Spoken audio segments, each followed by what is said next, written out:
গাজীপুরের সাবেক সংসদ সদস্য আহসানুল্লাহ মাস্টার হত্যা মামলায় আপিল শুনানি শুরু হয়েছে দেশের সর্বোচ্চ আদালতে। রোববার প্রধান বিচারপতির নেতৃত্বাধীন আপিল বিভাগে শুনানি হয়। রাষ্ট্রপক্ষে শুনানি করছেন অতিরিক্ত অ্যাটর্নি জেনারেল অনিক আর হক। 2005 সালের 16 এপ্রিল দ্রুত বিচার ট্রাইব্যুনাল নুরুল ইসলাম সরকার সহ 22 জনকে মৃত্যুদণ্ড এবং 6 জনকে যাবজ্জীবন কারাদণ্ড দেয়। পরে 2016 সালের 15 জুন হাইকোর্ট 6 জনের মৃত্যুদণ্ড বহাল রাখেন, আর 7 জনের মৃত্যুদণ্ডের সাজা কমিয়ে যাবজ্জীবন কারাদণ্ড এবং 11 জনকে খালাস দেন। 2004 সালের 7 মে টঙ্গীর নোয়াগাঁও এম এ মজিদ মিয়া উচ্চ বিদ্যালয় মাঠে যুবলীগের সম্মেলনে সন্ত্রাসীরা আহসানুল্লাহ মাস্টারকে গুলি করে হত্যা করে।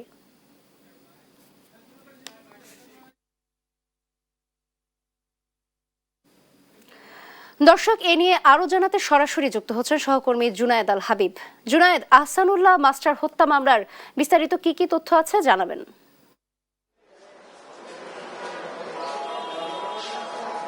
নাবিলা, দীর্ঘ আসলে বিরতি বলা যায়, দীর্ঘদিন পর হলেও আহসানুল্লাহ মাস্টার হত্যা মামলার আজকে আপিল শুনানি শুরু হয়েছে।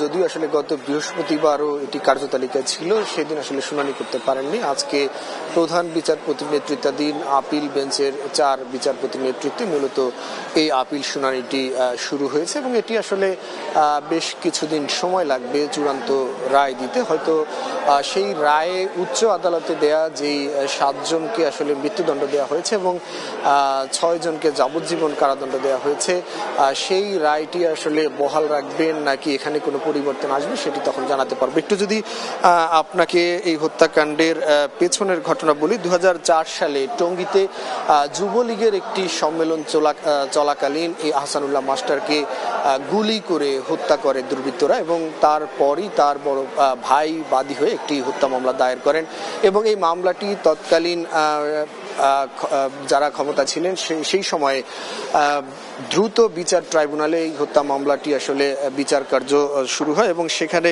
খুব অল্প সময়ের মধ্যে, অর্থাৎ 2004 সালে তাকে হত্যা করা হয় 4 সালের 7 মে।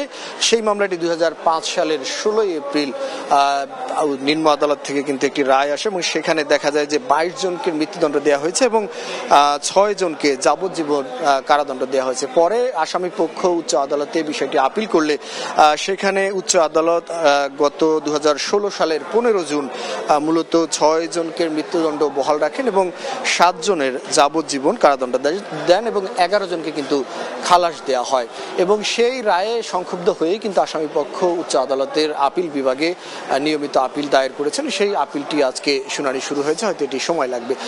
এছাড়া উচ্চ আদালতে আজকে আরেকটি বড় ঘটনা যদি আপনাকে একটু জানিয়ে রাখি, যে গত বৃহস্পতিবারে উচ্চ আদালতের অ্যাটর্নি কার্যালয়ে 266 জন কর্মকর্তা নিয়োগ দেওয়া হয়েছে, যার মধ্যে 86 জন ডেপুটি অ্যাটর্নি জেনারেল এবং 180 জন সহকারী অ্যাটর্নি জেনারেল এবং তাদের আজকে কিন্তু প্রথম কর্মদিবস ছিল এবং এই প্রথম কর্মদিবসে অ্যাটর্নি জেনারেল এই আইন কর্মকর্তাদেরকে সব ধরনের স্বার্থের ঊর্ধ্বে থেকে কিন্তু নিয়মিত কার্যক্রম পরিচালনা করার জন্য আহ্বান জানিয়েছেন। একই সঙ্গে কিন্তু আজকে তারা তাদের এই নিয়মিত কার্যক্রম চালিয়ে যাচ্ছেন, অর্থাৎ বলা যায় যে আজকে তাদের প্রথম কর্মদিবস। তো এই দুটি ঘটনাই মূলত আজকে উচ্চ আদালতে এখন পর্যন্ত আমাদের হাতে রয়েছে।